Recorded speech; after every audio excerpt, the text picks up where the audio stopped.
In this video, I also show how sugar daddies can be used as money laundering, and also cartels could be behind some of these, and they usually come to collect. First, we'll go over the sugar daddy scams. Then I will speak about what happens next. BBB warns of sugar daddy scam in the Carolinas. What to know? Charlotte Observer. You can't always trust who you meet online. Something especially important to remember in light of a new romance scam circulating on social media and dating apps. According to the Better Business Bureau, there have been numerous reports of scammers offering to be a sugar mama or sugar daddy, an offer that comes with a promised weekly allowance for affection in return. But it's actually an attempt to steal money. How the sugar daddy romance scam works. According to the Better Business Bureau, the scammer sends the target a check or pretends to transfer money into their bank account, or into a peer-to-peer payment service like Venmo, Cash App, PayPal or Apple Pay. They tell the target to keep most of the money as their weekly allowance, after doing them a small favor, but then they ask the target to transfer part of that money out in another way, such as paying an outstanding bill, buying a gift card, sending money to a needy friend, or even donating to a fake charity. A lot of these scammers have promised hundreds and even thousands of dollars, which is how much some victims have been tricked into losing, the BBB says. I believed that these checks were legit and the funds were real, one victim reported to the BBB. I ended up just sending my own personal money to these contacts, which ended up costing me $19,500. The scam is happening nationwide and on all platforms. It's not just happening in the Carolinas, but across the country. Alright, I have to say something. If you're falling for scams like this, you're a goddamn idiot. Alright, so scams like this have been going on forever. All under different names. You know, they'll send you a check. They'll say you can have X amount. I just need you to pay so and so for me. They'll do it with a credit card, which is a stolen credit card. Alright, if somebody's going to send you money, leave it there. Leave it there for 160 days. I know it sounds like a long time, but we don't know, or you don't know, if they used a stolen credit card. They have 160 days to completely dispute that. So if it takes them a while to realize, hey, this money was stolen, they still have 160 days to retrieve it. So leave it there. Don't touch it. Don't think about it. It doesn't exist. This person asking you to pay for something, ignore them. Ignore them completely after that. After 160 days and it's not claimed, I believe it will not be claimed. It can't be after that. I think that's your time period right there.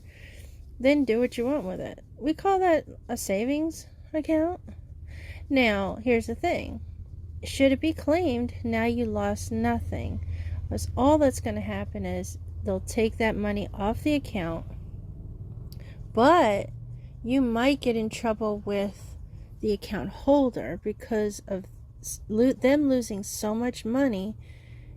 They may penalize you in a way because of that bounce, and that happens especially with PayPal. So be prepared for that.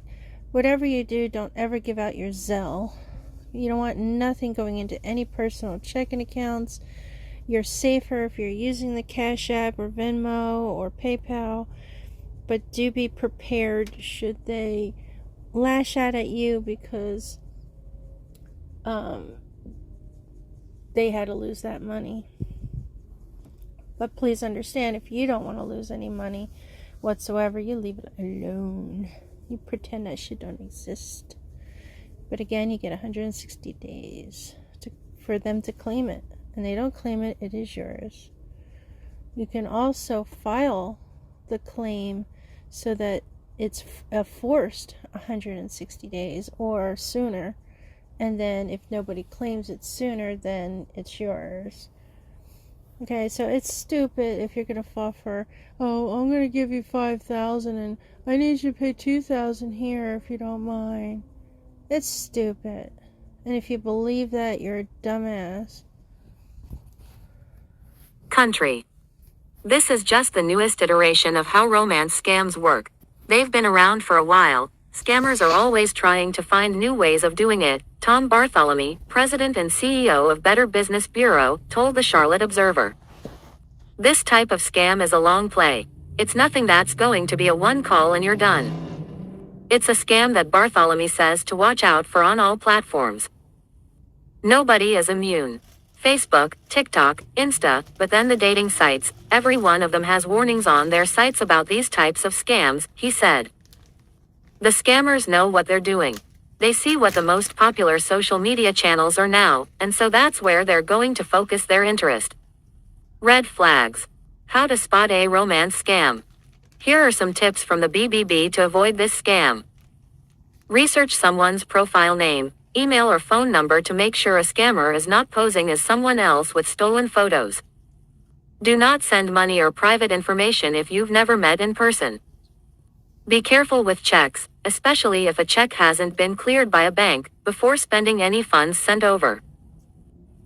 Whenever there's a promise of money coming to you, but there has to be access given to the other party or some money upfront given to the other party, that's their play, Bartholomew explained. That not only are you getting a friendship or romantic interest out of this, but you're also going to get some money out of this. They're pushing every button they can, whether it be romance, whether it be greed, whatever it might be. Related stories from Charlotte Observer.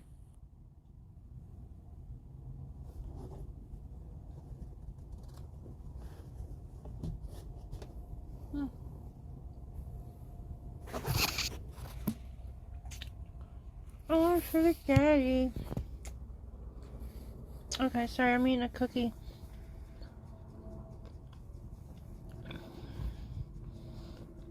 There's gonna be a video I'm gonna show you where it looks like somebody that was in the Idaho 4 was receiving funds from a sugar mama or a sugar daddy, but it very well could have been a scam. They could have been a victim of a scam.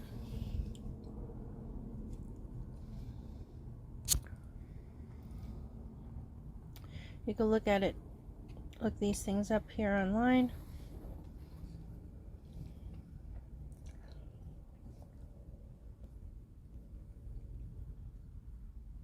What is a sugar daddy scam?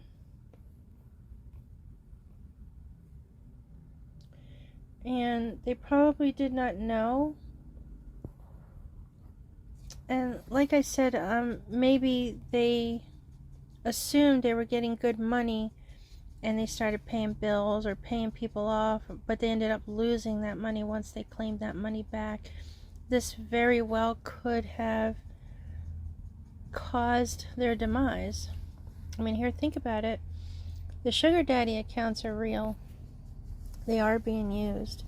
But then you can't prevent fake sugar daddies or sugar mamas from sending scams coming from these accounts. If you truly believe that these funds were real and you went and used it, and then you find out you're broke and you owe so much money, or you promise somebody money and you can't deliver because it gets claimed, or you use it on something else before it got claimed, it could get you into a lot of trouble with either the person outside the situation or the banks. Now let's look at this closely. I have a screenshot of Seagirl's sugar daddy that she caught, which is Sugar Mama, and as they're sending $5,000 for bills, they expect you to pay those bills with that money. I don't really understand why, but that's what they expect you to do. Now, hear me out. What if one of these scams came through and they were supposed to hand deliver the money to somebody who may be in the cartel because it was promised to them, and this is stolen money, their way of laundering that money.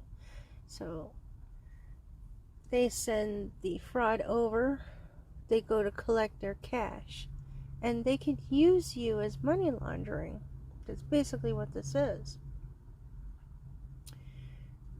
Now let's say these kids said, oh, I didn't know I was supposed to give it to you, but the bank took it. How does this cartel get upset, deal with that? Or, I spent it on this, I got me a brand new car. Okay, brand new SUV, brand new Range Rover, instead of paying you. You get where I'm at? So now, the money laundering that was supposed to happen, and the money that was supposed to go into someone else's hands, it went and bought a car. Yeah, think about that. And one thing I noticed too is that every one of the students all had brand new cars. Every one of them. Their cars were beautiful. They didn't look old in any way. They didn't look beat up. They were shiny. Even with some snow on it, it was shiny nice.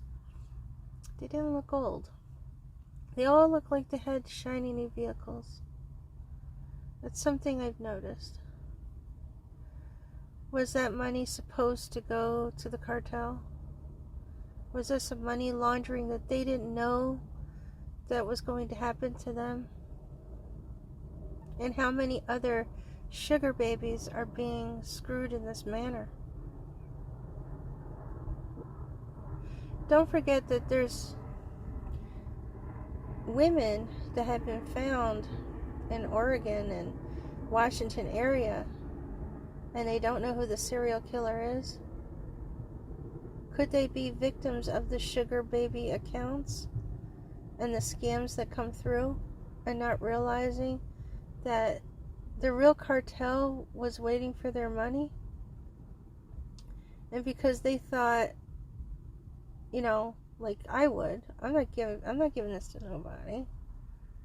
Either I would normally wait. I would wait to see what happens. I wouldn't even touch it at all. And then wait to see what happens, and then once it clears, and once I know that there's no issues with it, then I would use it.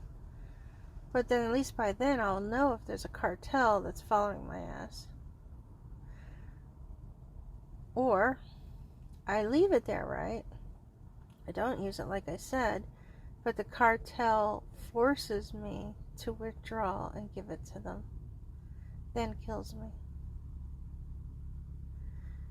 Yeah, it's food for thought, guys. Seriously. If you would like to watch this video, it's on TikTok. It's C-Girl. She talks about the sugar baby accounts on Venmo, and that's what this screenshot is about. So pay attention, because this very well could be why that house was really truly targeted. We are going to get into a different conversation outside of sugar babies, which is going to be called it's going to talk about the seasons, how they change, how the house color changes, and how it can affect certain people that are watching it or keeping their eyes on that house, or just seem to have a view of that house 24/7. But for right now, I still believe it's the sugar babies thing. I really do. I have no clue how Enon Harsh would fit in, but I would see him more or less as a hitman, somebody that follows everybody around. And I guess helps with setting people up but he's definitely an important figure in this. But for my other conversation, it's going to be a little different. It'll be more about, the old Mason way of telling time and seasons and the psycho mind. Thank you for listening.